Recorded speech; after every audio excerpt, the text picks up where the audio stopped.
Hey friends, welcome to Sabbath School Daily, where we have been studying from this lesson right here, Ephesians. This week we're studying from lesson number 9, which has the title, Living Wisely, and today is Monday's lesson, which has the title, Walking as Children of the Light. Today's lesson continues on in Ephesians chapter 5, and we're going to be looking at verses 6 through 10. Now, verses 6 through 10 is, of course, a continuation of what we've been seeing since yesterday that has to do with, especially from verses 3 through 5 that speak about several actions, several things that do not belong in the Christian walk, in the Christian life.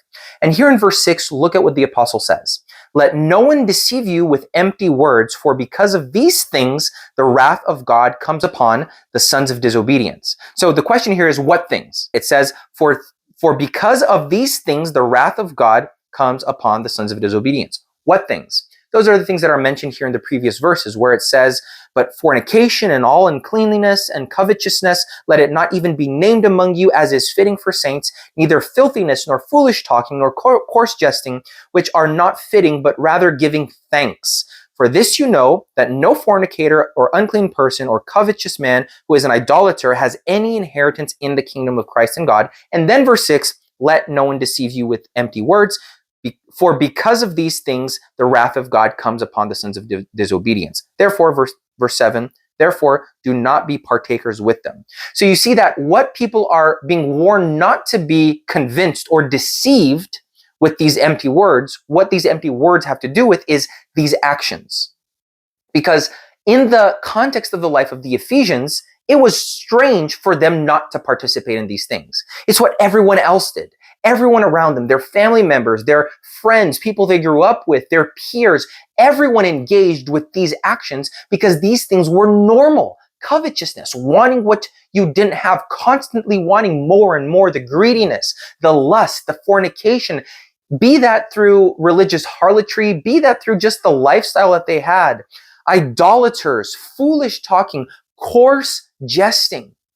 I feel that this is so relevant in the world that we live in today because all you have to do to see what the world is like is either jump on a social media platform or just turn on the TV and you'll see that everything is excusable with the justification of entertainment. It's just fun. I'm just joking. Don't take it so seriously. Have a sense of humor. That's what the surrounding world will try to deceive you with. It's just a joke. Don't worry about it. Don't take yourself too seriously. And with that kind of excuse, well, you could justify anything. And so here the apostle is saying is don't be deceived by these words because people are going to tell you that. He wouldn't be warning them about this, about not being deceived, if it weren't going to happen. And so this is a reality. There was going to be an attempt to deceive them with these kinds of excuses and justifications. And that's what he's telling them not to participate in. Friends, that is so relevant for you and for me today. Because all around us, we get these signals, we get these voices coming and saying the same thing, deceiving us into thinking that what is unnormal, unnatural, is normal and natural. Thinking that the way that people treat sexuality, the way that people treat relationships and marriage is normal. That's how it should be done.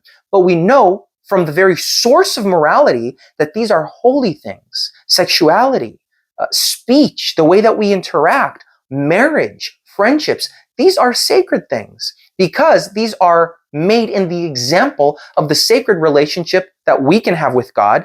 And so in that way, if we are imitators of Christ, which is how we started off this chapter, then we have to remember that we are not to participate in these things. Now that's, of course, easier said than done. It's a lot easier said than done because it's all around us. It's so difficult to run away. What should we do then? Should we just go and run away to the middle of nowhere and be hermits? Well, what then? Who is going to reach those who don't know Jesus yet?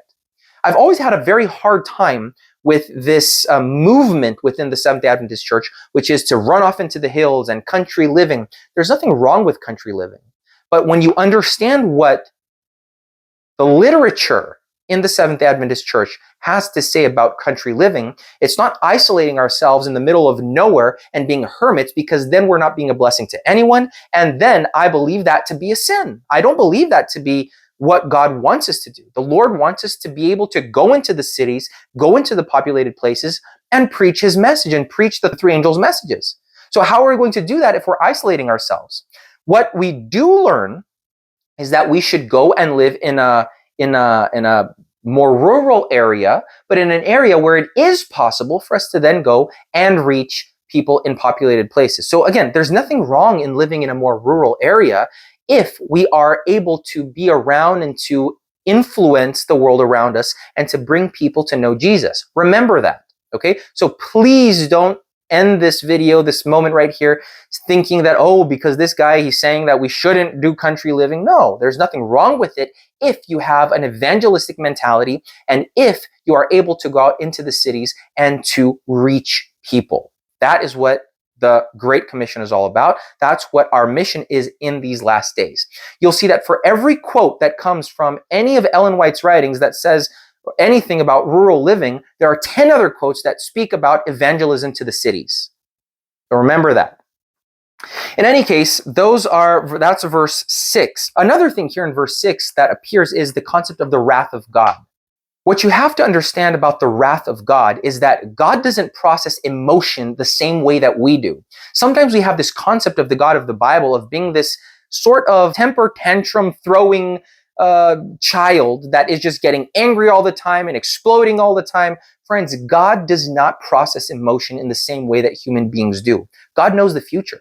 God knows what's going to happen. He knew all of the moments when the Old Testament Israelites were going to fall, and they were going to fall back to their false gods, to their paganism, to the debauchery that they used to do. God already knew about it.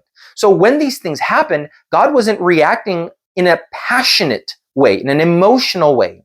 You have to understand that when it comes to God's decisions, when it comes to things that God does, God reacts through effectus, not affectus. Let me explain that.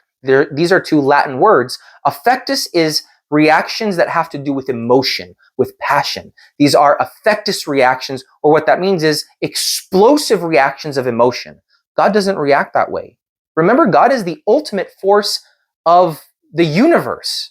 God is the force behind gravity, behind thermodynamics, behind aerodynamics. God is the God behind quantum mechanics. This is the God that we serve.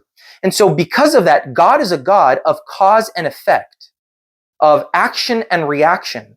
And so God is a God of effectus reactions. What that means is effect. It's not because God is having an emotional outburst here. He's not throwing a temper tantrum. God is revealing his side of, or the side of his nature, his character, which is cause and effect. Because you're doing these things, because these are your decisions, these are the consequences.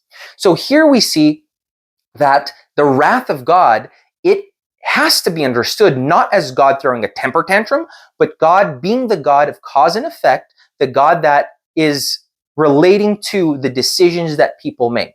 So that's what the wrath of God here means. Also, the wrath of God has to do with things that God does proactively. Okay, this is God's justice occurring.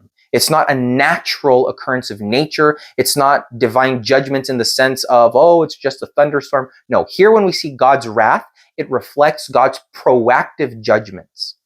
And then finally, from verses, I believe, 7 through 10, it says, "Therefore, do not be partakers with them, for you were once darkness, but now you are light in the Lord.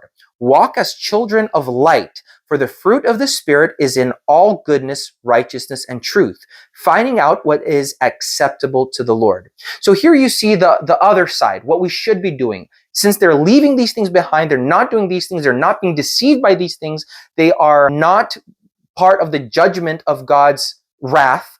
This is what they should be. They are children of light. They are walking as children of light, as the title of lesson says. And so again, for the fruit of the Spirit is in all goodness, righteousness, and truth. So in contrast with everything that they're not supposed to be, the covetousness, the fornication, the acts of debauchery, and they shouldn't do that. But what should they do? What is the fruit of the Spirit? Goodness, righteousness, and truth. Finding out what is acceptable to the Lord. And the only way to do that is by having a relationship with God. So I hope that today's lesson, it encourages you and inspires you to always learn more, to go deeper into the Bible. There's so much to learn and to put into practice in our lifetime, in our personal day-to-day. Also, please remember to like, to share, and to subscribe to our videos. We release one every day. Also, please remember to comment down below if you have any questions, any comments, any considerations. I'd love to be able to interact with you. Perhaps make a video, or either I'll just comment down below if it's something shorter. And I hope to see you again here tomorrow for another Sabbath School Daily.